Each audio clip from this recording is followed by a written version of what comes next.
Good morning, Wabash. Welcome back for another semester. It is my honor today to introduce our guest speaker and my friend, Robert Nash. He has been a professor in the College of Education and Social Services at the University of Vermont, Burlington for 41 years. Robert specializes in philosophy of education, applied ethics, higher education, religion, spirituality, and education, and he holds graduate degrees in English, theology, religious studies, applied ethics, liberal studies, and educational philosophy. He is visiting Wabash College today to talk about the importance of moral conversation and how it enriches the liberal arts education. Please welcome Robert Nash today.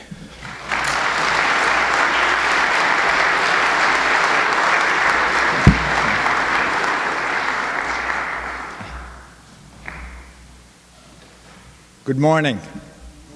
Good to see all of you. Thank you so much for coming on this cold, rainy day. Reminds me of Vermont, rainy day. I am delighted to be at Wabash College. I did some research on the web, and it looks like the kind of place I wish I had gone. And because I learned so much about Wabash College in my research, I shared with my 16-year-old grandson, I was telling Will this today, about this place, and he said to me, Grampy, I want to go there. And so he said, do you know anyone? And I said, well, I know Will, and I have yet to get a promise from Will that he's been accepted, but I hope he at least interviews my grandson. My grandson is a wonderful soccer player, and he's looking for a small liberal arts institution like your institution. All of my own work in academe has been in the liberal arts. I've studied in depth at least 6 disciplines. I am committed to the liberal arts from beginning to end, and it's an honor for me to work in a professional school. I am the liberal arts nominal professor for a professional school. So I bring the humanities, the arts, and to some extent the sciences to a professional school. I want to talk to you a little bit in 20 to 25 minutes about moral conversation. And this is a way of communicating that I have created over the years. And I want to tell you a few things before I share a prepared set of remarks with you. One, I like debate as much as anyone. I'm trained in philosophy. I've learned how to debate. I've learned how to take a topic, dissect it, pull it apart in the dissection process, and try to put it back together again. I've learned how to attack people's arguments. I move from major premise to minor premise to conclusion, but before I get to minor premise and conclusion, I assault, attack, and annihilate the major premise. That's the way I was trained as a philosopher.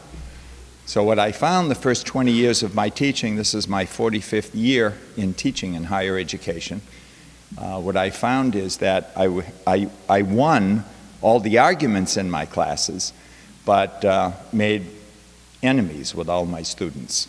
And I didn't like that after 20 years.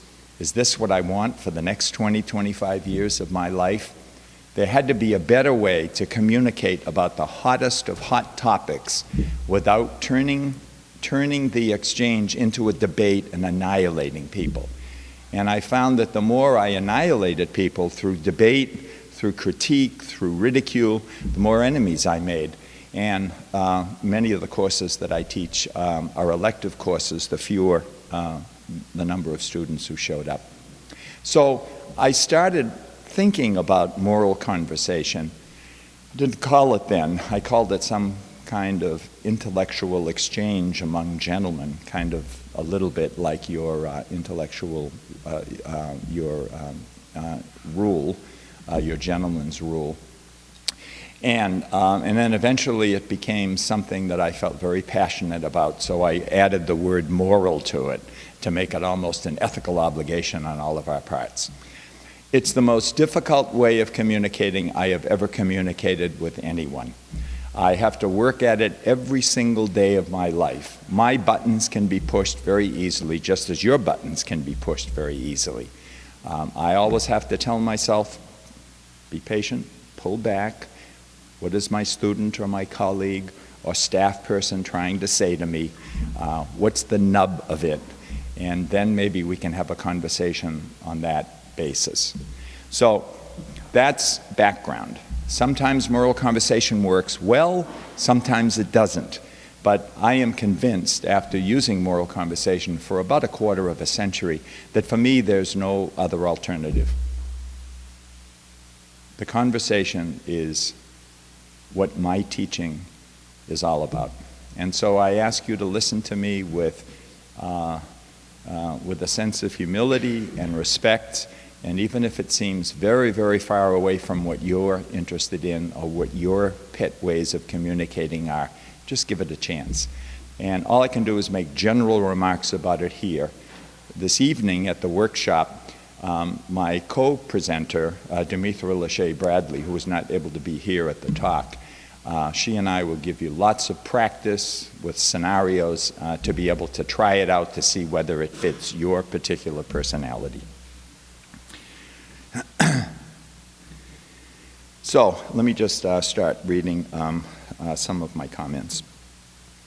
As I age, more graciously and compassionately, I hope, I grow to dislike more and more the empty charades of scholarly name-dropping, textual nitpicking, and tedious logic chopping that happen all the time in my own public IB, Carnegie One Research University, the University of Vermont. At this time in my life, I prefer to think of what I do in a metaphor in the classroom. I call it, I'm there to do a barn raising instead of a boxing match. Now, barn raisings are very, very important in Vermont. Without people working together, barns don't get raised. They get raised, R-A-Z-E-D. So in this image, using this metaphor, my students and I become cooperative builders or co-truth seekers and not fighters. We're raising the barn of conversation together, with one another, not against one another. When it works well, and it doesn't always work well, when it works well, we end up creating some very important truths in our lives. And one of these truths is what Michael Oakeshott, the great philosopher, once worded this way. His truth is the best conversation is when people, no matter how different they are in their perspectives, are able to, quote, taste the mystery without the necessity of at once seeking a solution, unquote. And another person, David Bromwich, whom I know, said this about conversation. I really like this.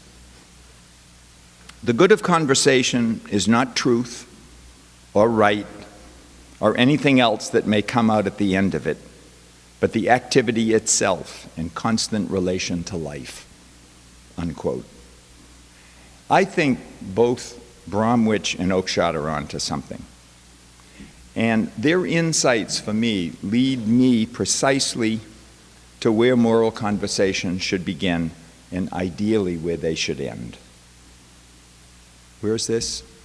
At the end of our conversation together, no matter how hot the topic or cool the topic, I hope there's an awareness that virtue and vice are constructs that people must decide and act upon collectively, but we need to start always from a base of compassion and in a love of conversation for its own sake, absent all the usual off-putting, dialogue-stopping, ideological prerequisites.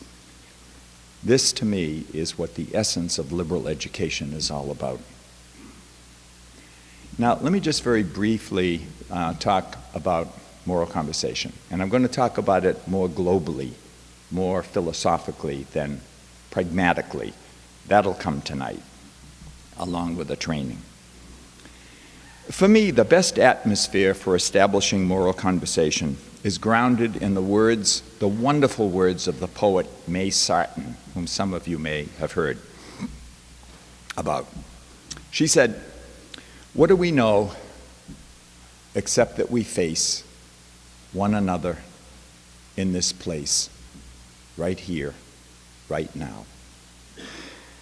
That's what May Sarton said.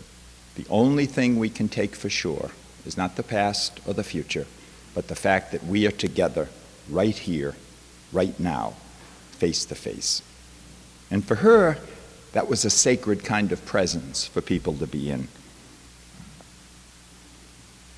So the general goal of moral conversation, off of May Sarton's words for me, is this: be here in this single hour, living now, right away, with one another, with our fellow students, with faculty, and yes, with staff.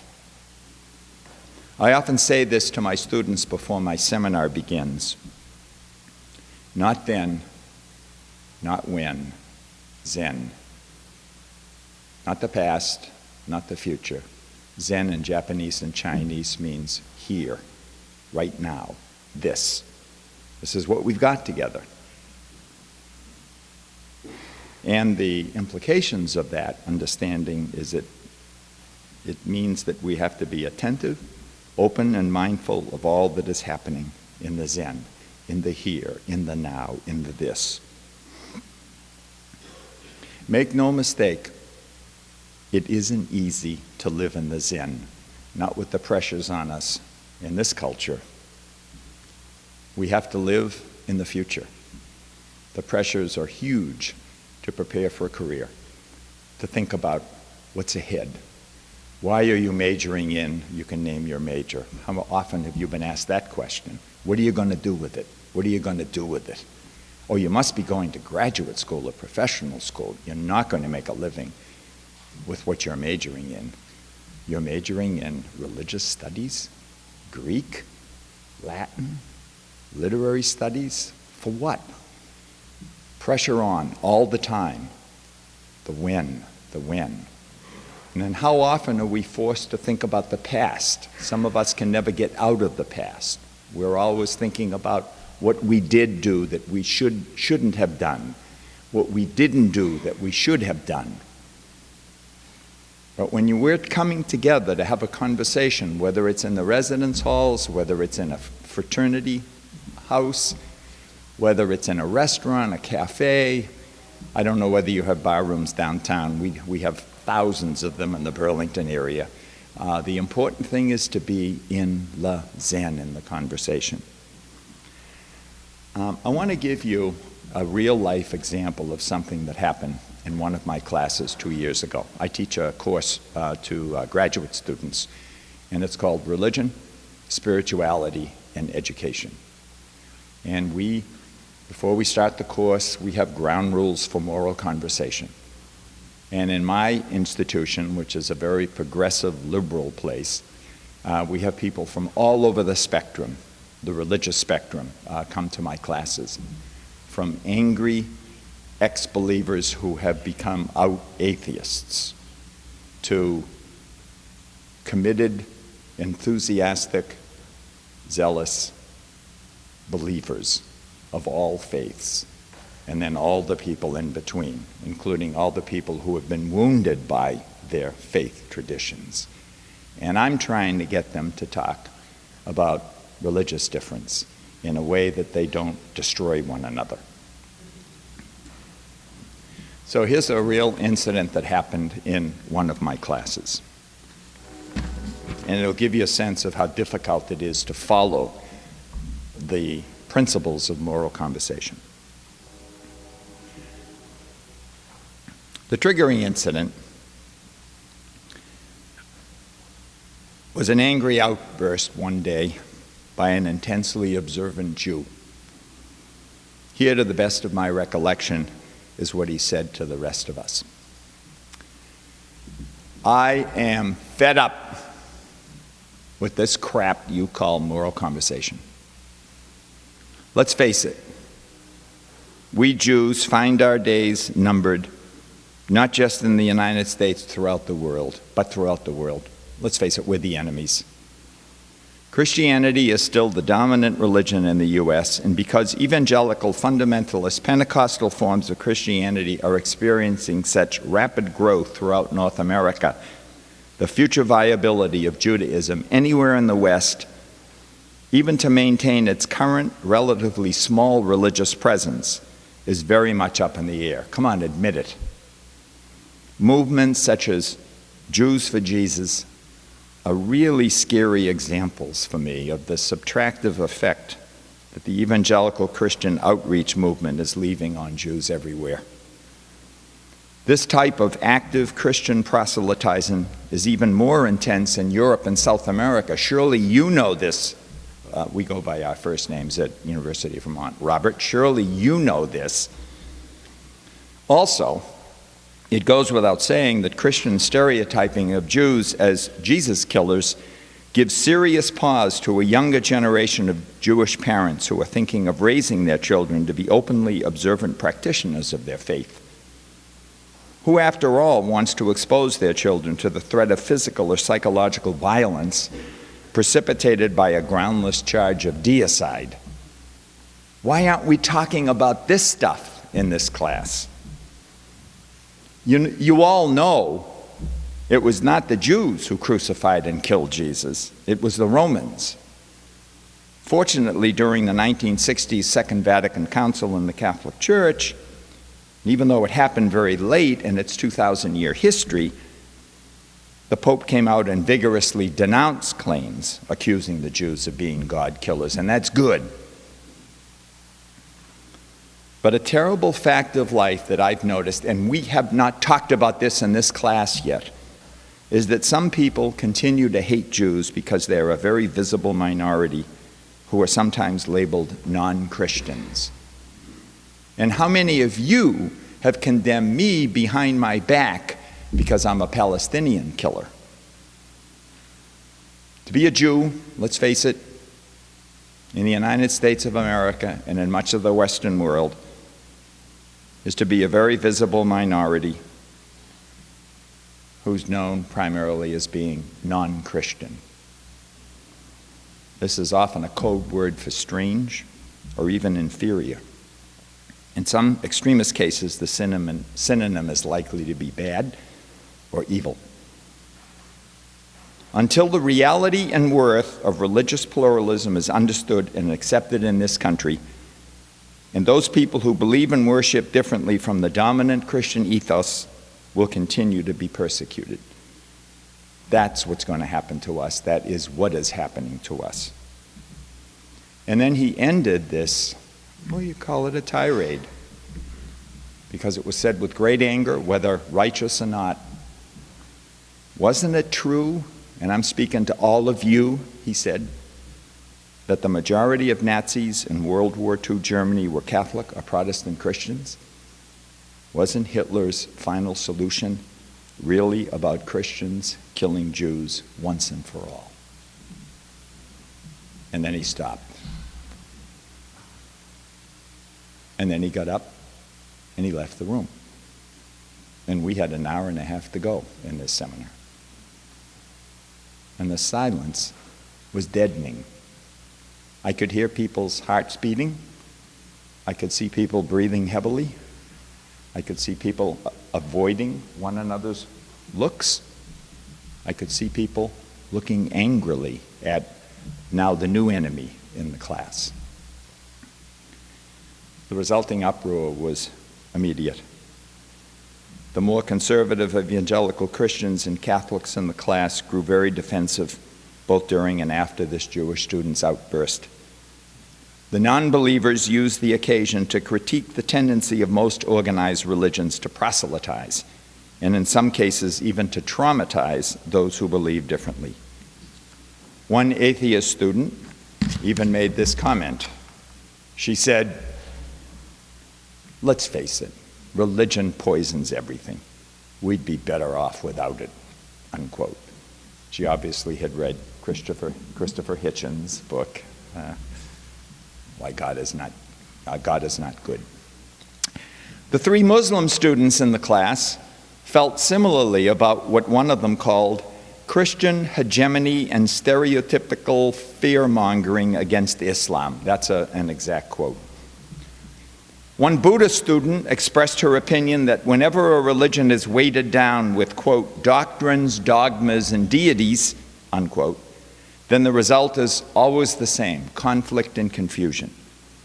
The youngest student in the class, fed up with the dogmatic proclamations of both believers and non-believers throughout the term, muttered out loud, I don't want to offend anybody, but I'm quoting the exact words, "Moral conversation sucks," unquote. So it didn't take long for our class to fall apart as the spirit of moral conversation deteriorated by the minute. Charge and countercharge, attack and counterattack filled the academic air. Defensiveness and self-righteousness replaced conversational openness and humility. The moral conversation in my classroom that day had imploded.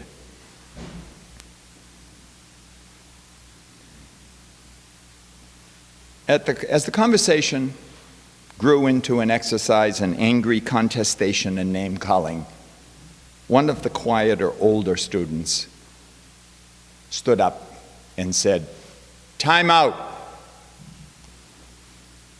He was very upset.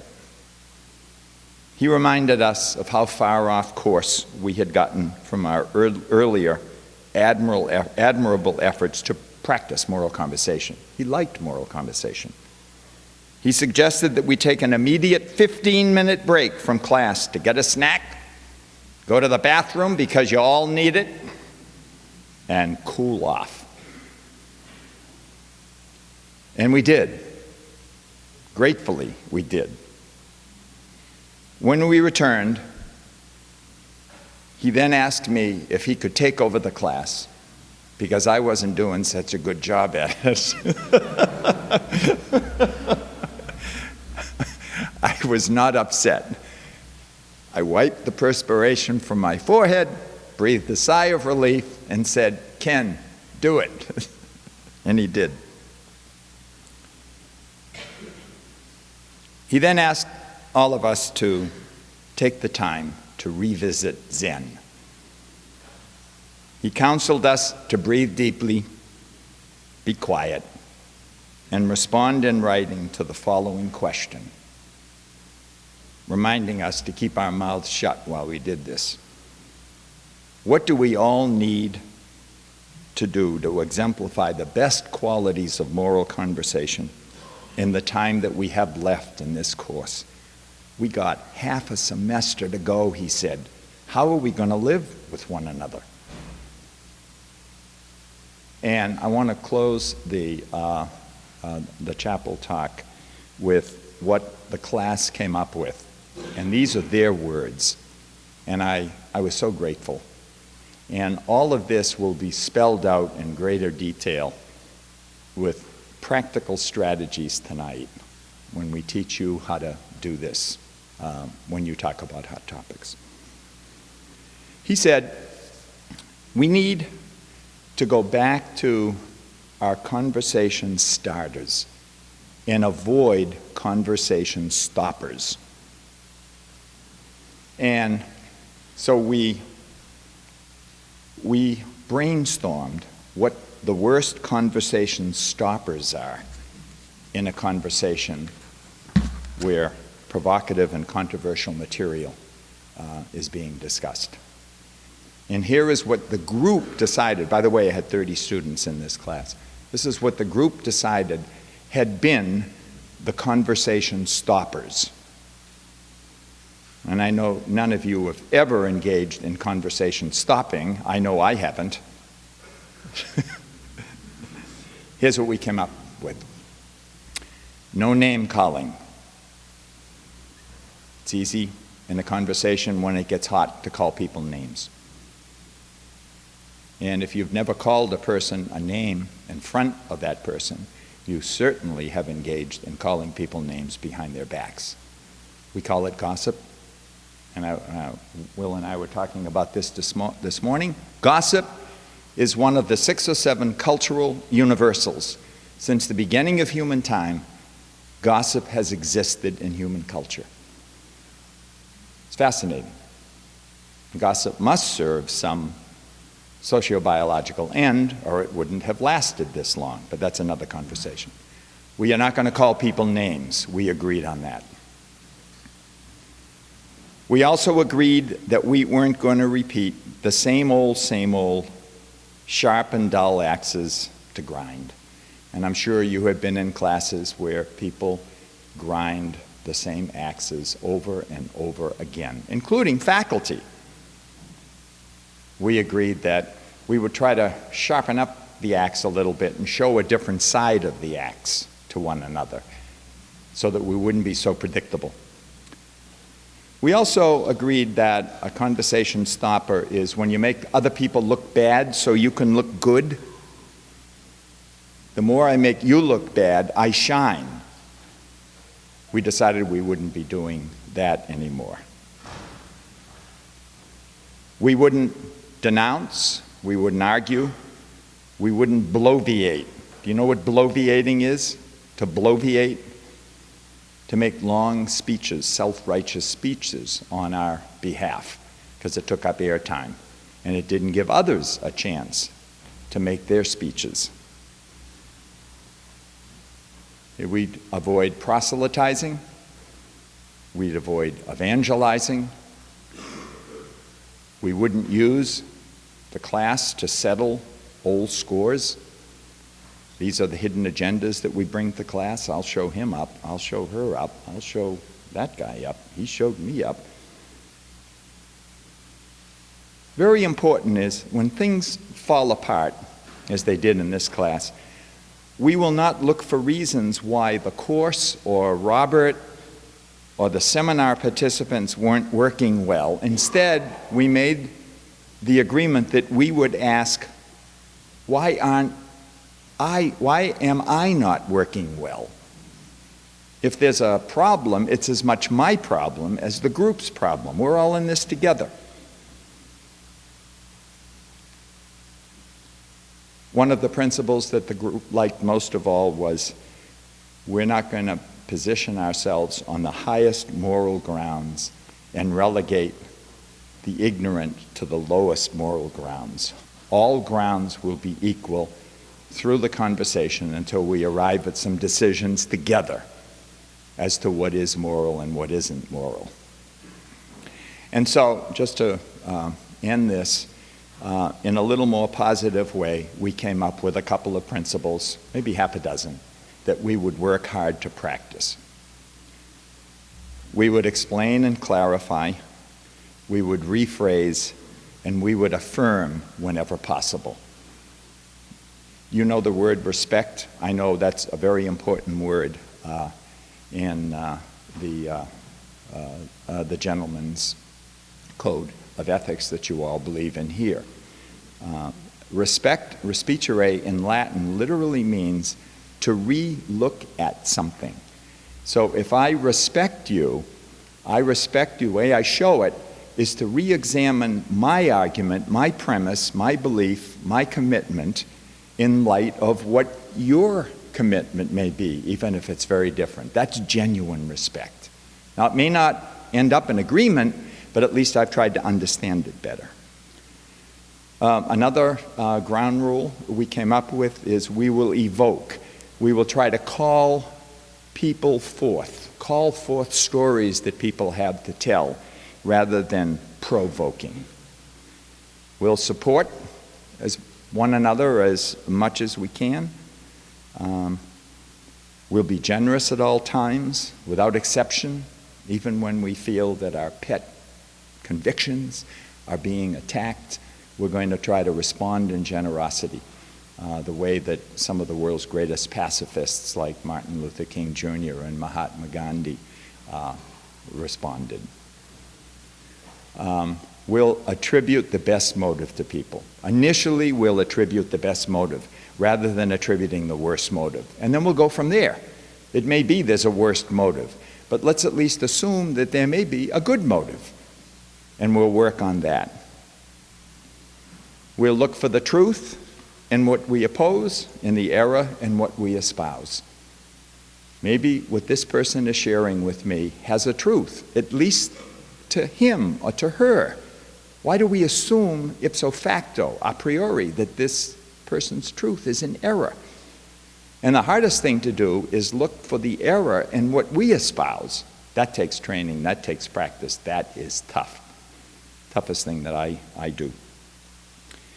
And another little ground rule that we settled on was speak always for yourself and not for some group. Whatever you believe in, whatever is important to you, speak as if it's for you, not for others. That way you don't come armed with a community of support, an army or navy, if you will. And then finally, help others to shine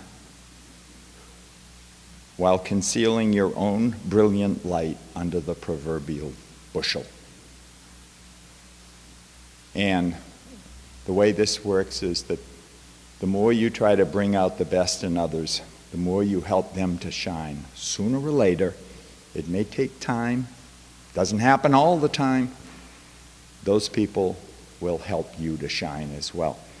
And when you've created this kind of an environment together, and I'm speaking as much to faculty as I am to students, 45 years in the academy, what I'm saying is based on my own experience, then you've got something. Then you've got liberal education at its best. Then you've got people who know how to communicate with one another.